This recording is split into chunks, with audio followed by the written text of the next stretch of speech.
Wonderful. Good morning. It's your host Conrad here. It's a great pleasure to introduce the other NMA people here who join me on stage. We will have more later. We have Kelson here with us, and Brad, and Mohammed, and they all worked on really crucial areas of Neuromatch Academy. What can I say? Neuromatch started last year. It was meant basically first as a conference and then as a summer school in response to the pandemic. And we really cared about like bringing great teaching and great conferences to the world. And the first conference, I believe, was in March, and then we had last year's neuroscience summer school.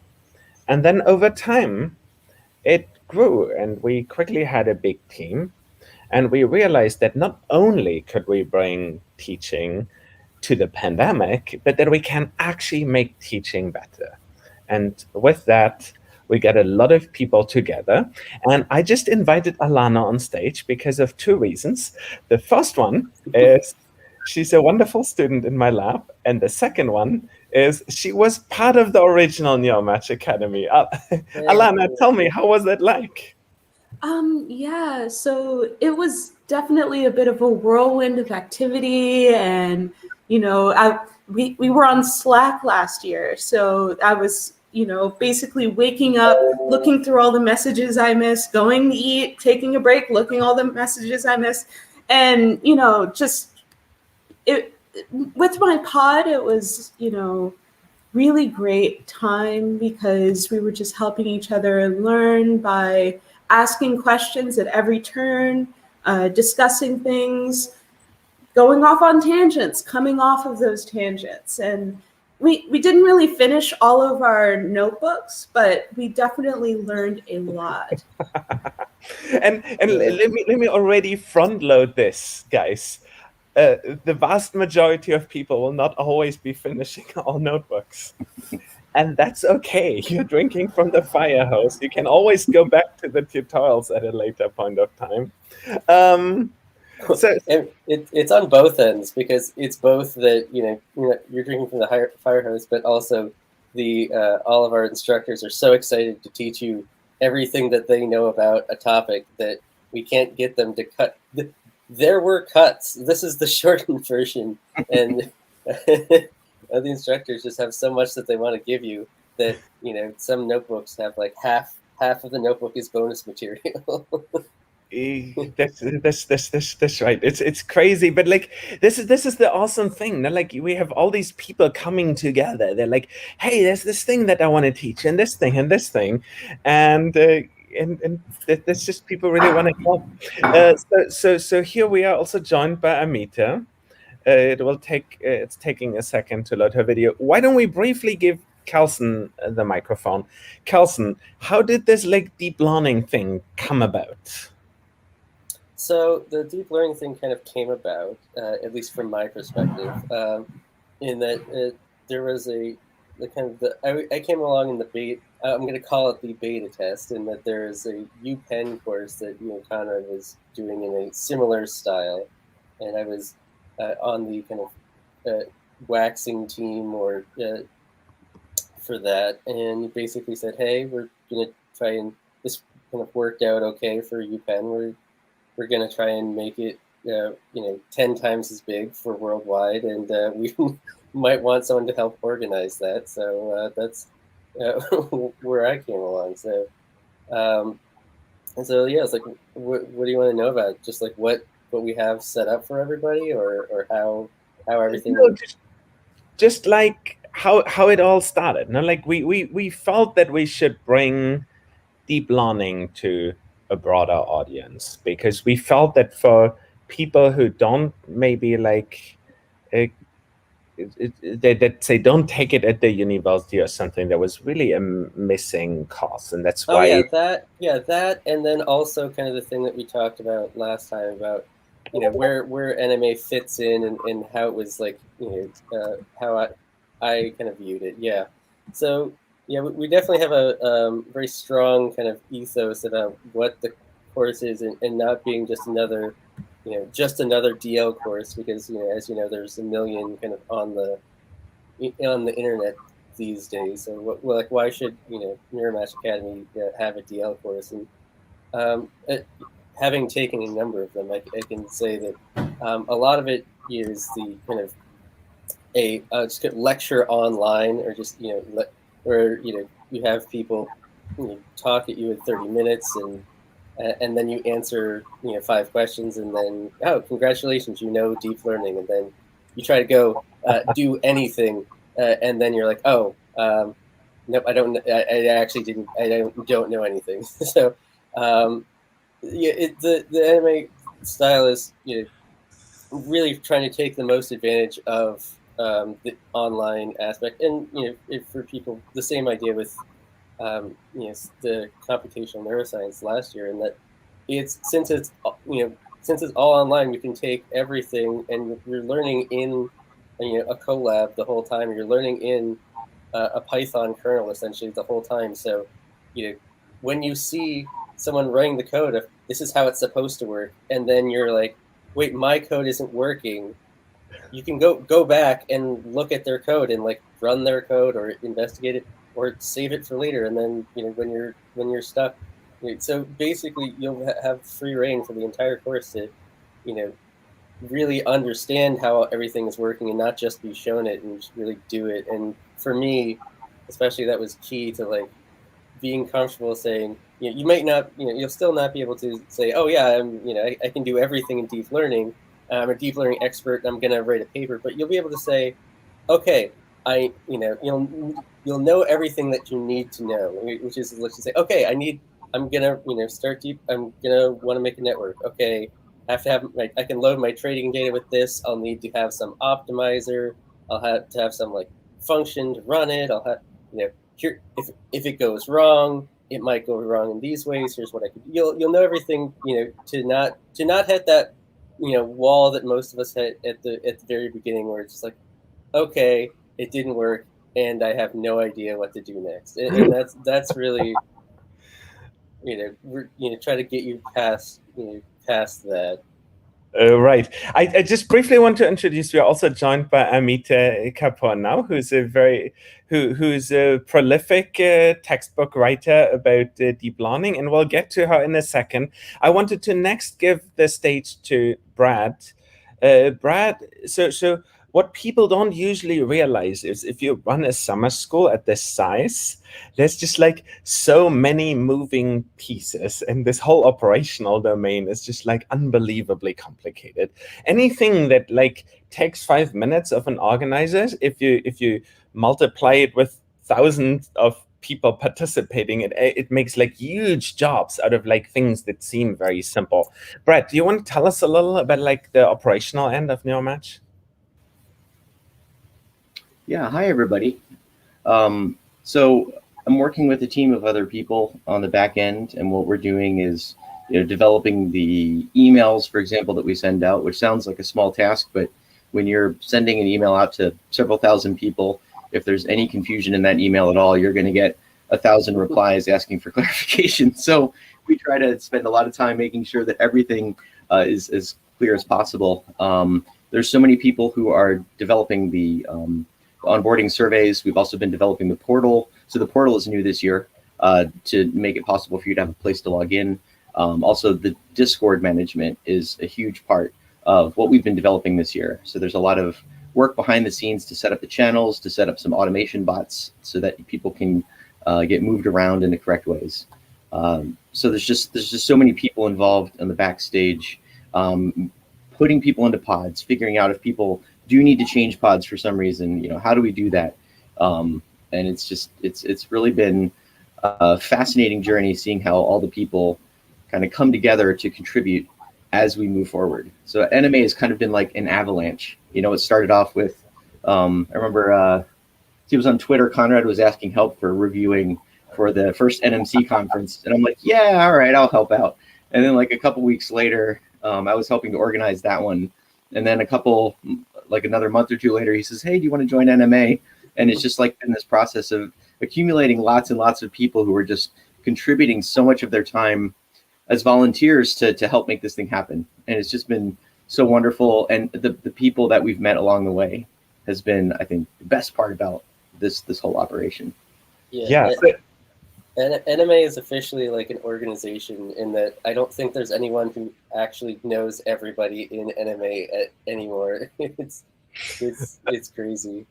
So, but talking about like not knowing people, like one of the reason is that we have like all these amazing people joining us, and part of that is the outreach effort that gets us there. So, Mohammed, can you tell us a little how you get out the word about Neuromatch and the two summer schools? Yeah, I'm really happy to see like all of the places that people are coming from. Like I'm seeing people here. Ooh.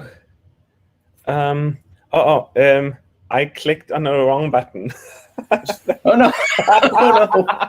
I've done it for dozens of shows now. This is the first time that I just like accidentally click out the speaker.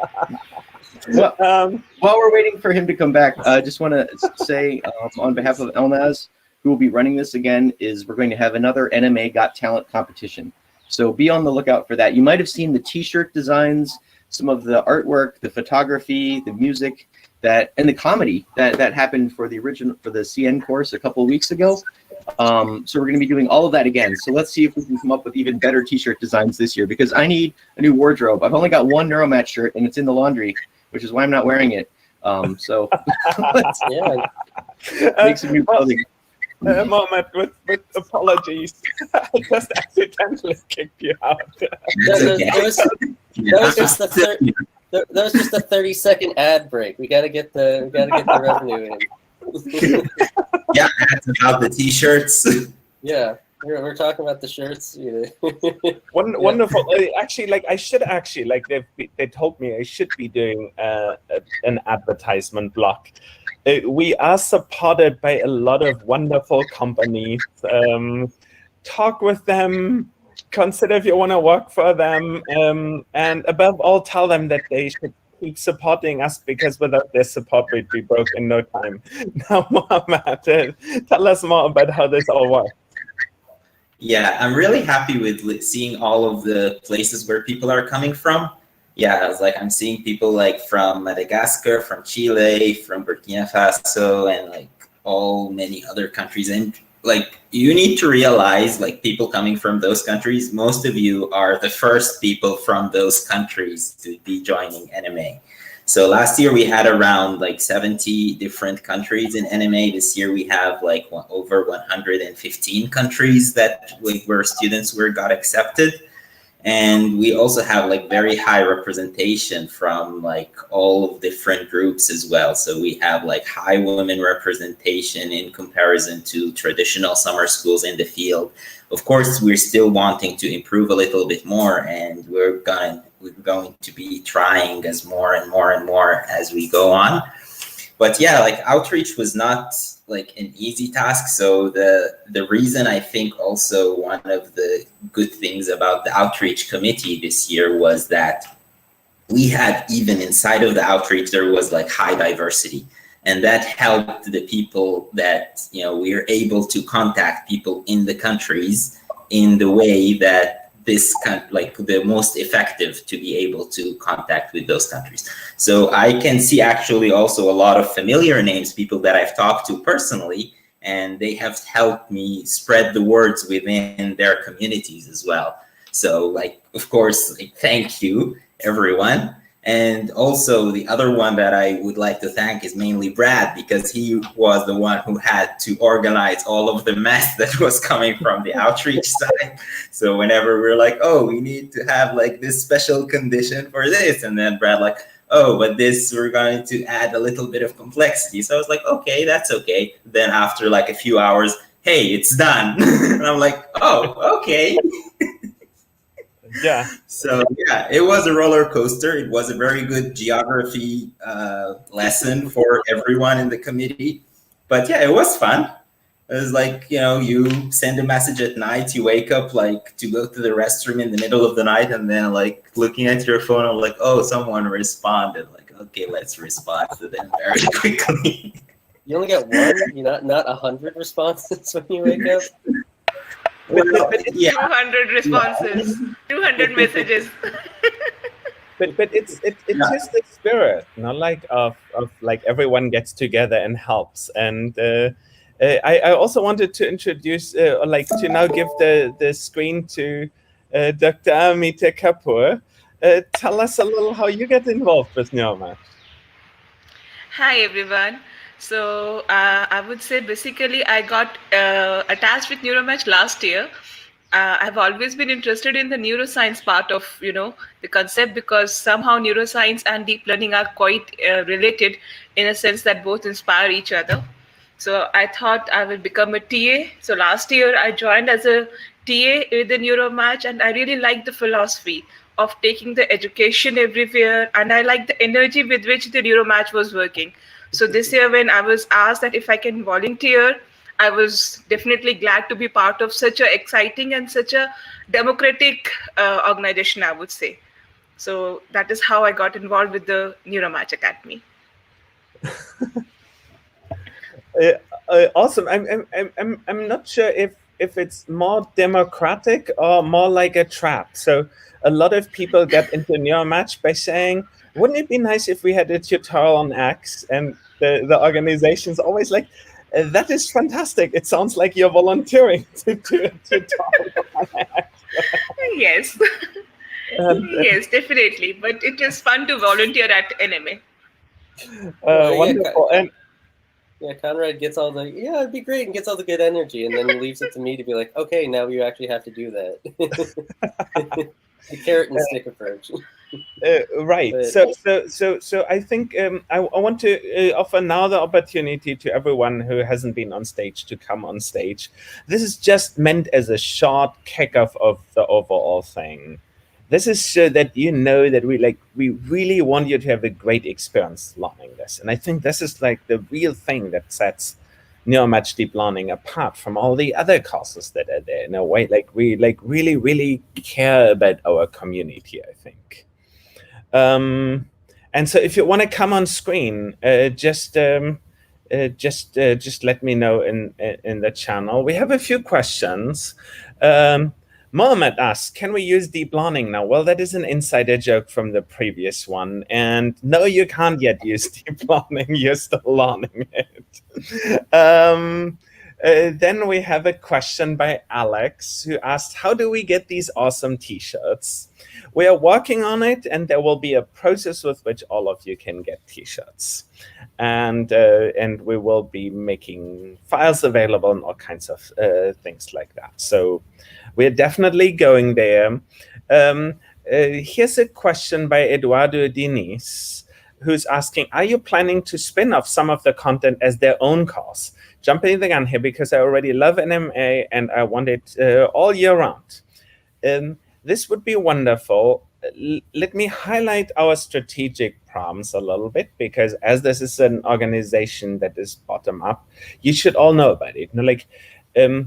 Neuromatch, we believe that we can bring a lot to a lot of students, and that it would definitely be useful for the world if we could kind of scale up what we're doing here.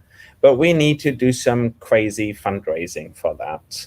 If you know people in the right places, I'm thinking about like science education funding, maybe like global development funding. Like we are training the first generation of neuroscience professors in a whole bunch of countries. Like it's a huge opportunity from that perspective. If you're networked into this, ping us, send me a message, send like a Neuromatch leadership a message. But that being said, like, yes, I believe in this way of teaching, and I think that we should all think about it. And John is also asking the gun, which will be the future courses? Like, yes, we will be looking into that. But for the moment, we need to find a way of not killing our volunteers. And you have no idea about the amount of work that people like Megan, Brad, and of course our CEO Kate is doing, which is off the charts. It's just because we work in these groups and because we believe in those groups, it just makes things difficult because we need to just we need it has a lot of moving parts relative to a MOOC.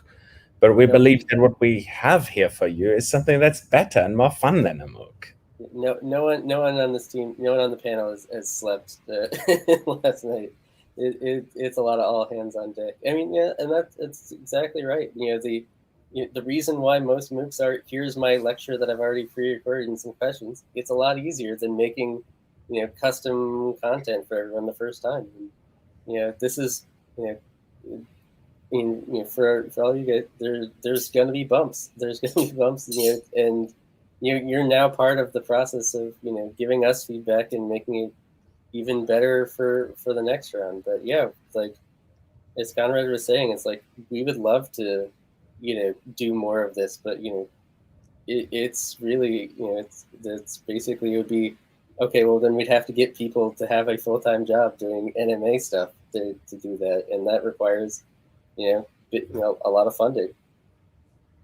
Right. In any case, I just want to end this on the right note. This is an opportunity to learn together. It's a big team that came together just to help you learn deep learning.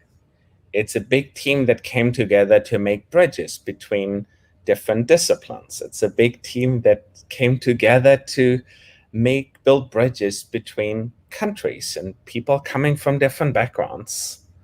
And you're just like the newest part of that. We will later ask you to maybe help the next generation and so forth. But for the moment, what we want you to is just dive into that learning, have fun doing it, and make those connections. And you will be in a pod with 10 people. Some of these people you'll probably still collaborate with or talk with a lot of years into the future. So make the most out of that. And then I want to thank all the panelists for being on board. Can any of you give our audience maybe a last 2 sentences of wisdom? Sure. I mean, like I said, a lot of it is it's all about the the feeling. We're all coming here with the best intentions. Don't treat this like a traditional course. You're not going to know things. There's going to be tutorials that are going to be, how the heck were we ever supposed to get through all this? Turns out you weren't. But it's about you're going to learn a lot, and what you will learn at the end of 3 weeks, you'll be amazed at. You'll be able to go and just look at someone's deep learning code somewhere and say, I don't know what this does, but I can start to piece this out. I can start to read the basics of it, and that's what the goal is. Always remember the goal, and you like I said, you're going to be amazed at how far you get in these 3 weeks. Amita, do you have a sentence or two of parting wisdom? What I would say is no matter from where you start up with the whole thing, as you will go through the tutorials, you might find them tough, but no matter from where you start, just emphasize on the learning part. Learning is important, no matter how much we learn. Every moment it has to be learning. That's all. That is a wonderful and wise word. Brad, should we continue with you? Yeah, sure. I'd say, have faith in yourself. Don't be too hard on yourself if things are confusing or difficult, especially at first, because when you get to the end of this, you'll look back and it will just be amazing what you've learned in the past 3 weeks. So especially at the very beginning, in the first 2 days, you're probably going to be slammed with so much information. So just hold on and tell yourself that it's going to be okay, and you'll get through this. Oh yeah, actually, that's a good point on that. Yeah, we made the first couple of days to be more if there are you should be, they're kind of self-contained, so that you should be able to get all of the different functions and other things that you might need are going to be in those first 2 days. So you can always like look back at those if you're just like, oh, what function do I need for this? It's probably in there. So it's almost like a reference guide. So when if it feels like we're throwing a lot at you, that's why. Is exactly right. So Mohammed. Yeah, I would say learning is a continuous experience. So you cannot, like, even if you don't understand, just keep going. Like, don't worry about things that you don't understand. You're going to just learn something, and maybe even if you something that you missed before, you will learn about it a little bit more later. And then it will just come up. Like, then strings are going to get connected.